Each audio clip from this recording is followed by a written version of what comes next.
শত প্রচেষ্টার নিষ্ফল প্রাপ্তি মানে হলো ভীষণভাবে প্রচেষ্টা চলছে খাঁচা থেকে বেরোনোর, কিন্তু উপায় বের করে উঠতে পারছে না যে বেরোবো কী করে। আমিও নিরুপায়, কিছু করার নেই। দেখুন খাবারের উপর উঠে বসে রয়েছে।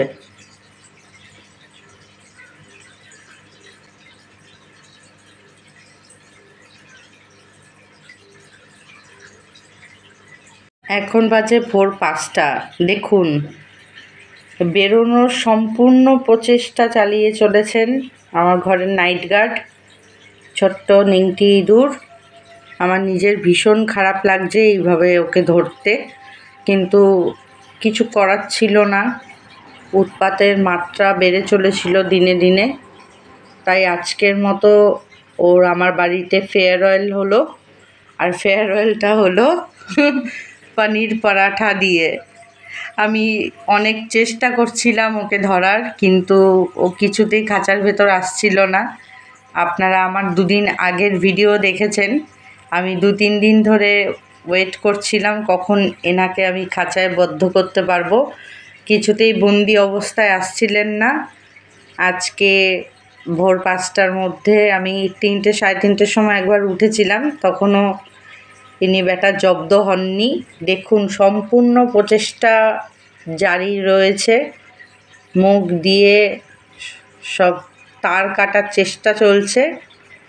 এই ট্র্যাপের মধ্যে আমি পনির দিয়ে পরোটা বানিয়ে ঘি দিয়ে ভেজে তারপর এনাকে আমি জব্দ করতে পেরেছি। কি প্রচেষ্টাটা না, মানে কি প্রচেষ্টাটা চলছে একবার দেখুন। বেশ কয়েকদিন ও আরও যখন ছোট ছিল তখন এই ঘরেই ছিল। আমি এতদিন ওকে বের করিনি, বললাম না একটা মায়াতে জড়িয়ে গেছিলাম। কিন্তু বন্ধুরা দেখুন, মানে একটু তো বড় হচ্ছে, কোথা থেকে এইসব কেটে ফেটে নিয়ে এসেছে। এবার ঠাকুর ঘরে আমার সোফা রয়েছে, এই সোফা কেটে দিলে মানে বুঝতেই পাচ্ছেন খুব চাপের বিষয় হয়ে যেত। আমার ঘর থেকে আমি অন্য কোনো ভালো জায়গায় ছেড়ে দিয়ে আসবো, কোনো মাঠে বা কোনো একটা জায়গায় ছেড়ে দিয়ে আসবো, রাস্তায় ছাড়বো না ডেফিনেটলি।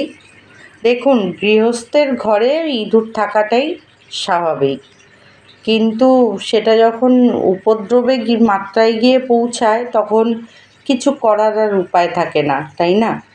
আমরা অনেক অন্যায় করে ফেলি এদের সাথে, অবলা জীবগুলোর সাথে। এরাই বা কী করবে, এরাই বা খাবার কোথায় পাবে? আমাদের ঘরে, আপনাদের ঘরের থেকেই এরা খাবার সঞ্চয় করে। কিন্তু বন্ধুরা আমরা অজান্তে অনেক ভুল করে থাকি, যেমন আমিও অনেক করেছি আগে, যখন এতটা ডিপলি ভাবিনি কোনো সময়। সব কিছুরই তো একটা সময় হয়। তো আমার বাড়িতে আগে অনেক মানে ইঁদুরের উপদ্রব একটা সময় খুব বেড়েছিল। তখন আমরা ওই ম্যাট ইউজ করতাম, আঠালো যে ম্যাট হয় না, ওই ম্যাটের মধ্যে 2-3টে ইঁদুর আটকা পড়েছিল। কিন্তু বন্ধুরা আমার মনে হয় আজকের ডেটে দাঁড়িয়ে অনেক ভুল করেছিলাম ওরকম ম্যাটের মধ্যে এদেরকে ট্র্যাপে ফেলে। আলটিমেট জীবনটাই তো নিয়ে নিলাম ওই ট্র্যাপ থেকে। মানে এই আঠা দিয়ে পাটা তো ছাড়াতে পারবে না, সে অটোমেটিকলি কিন্তু মারা যাবে, সে যেখানেই ছাড়ি না কেন। তো এরকম অন্যায় আমার দ্বারাও হয়েছিল, কিন্তু আজকের ডেটে দাঁড়িয়ে ভাবি অনেক বড় ভুল করেছি। কারোর জীবন নেওয়াটা কিন্তু আমাদের অধিকার নয়। আপনারা হয়তো আমার সাথে একমত হবেন না, অনেকের বাড়িতে হয়তো ইঁদুরের উপদ্রব অনেক বেশি।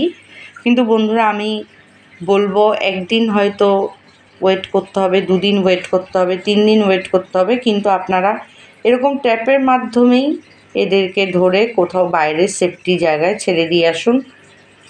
কারণ জীবন নিয়ে নেওয়াটা উচিত হবে না।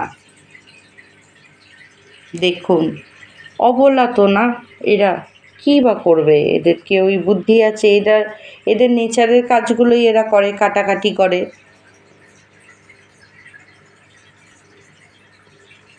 খুব কিউট দেখতে। ও আরও যখন ছোট ছিল ও অনেক ছোট্ট ছিল একদম, কোথা থেকে এসেছে আমি জানি না, এত উপরে কি করে উঠে চলে এলো, কোনো না কোনো ঘর থেকেই এসেছে বাচ্চা অবস্থায়। একটা ইম্পর্টেন্ট ইনফরমেশান দেওয়ার জন্যই ভিডিওটা করা, না হলে কোনো ভিডিওতে নিংটি ইঁদুর দেখানোর জন্য আমি ভিডিওটা করলাম না, ইনফরমেশানটা দেওয়ার জন্য আমি করলাম যে আপনাদের দ্বারাও এরকম অন্যায় যেন না হয়। আপনারা যদি আমার সাথে একমত থাকেন অবশ্যই কমেন্ট করে জানাবেন। জয় রাধে, হরে কৃষ্ণা।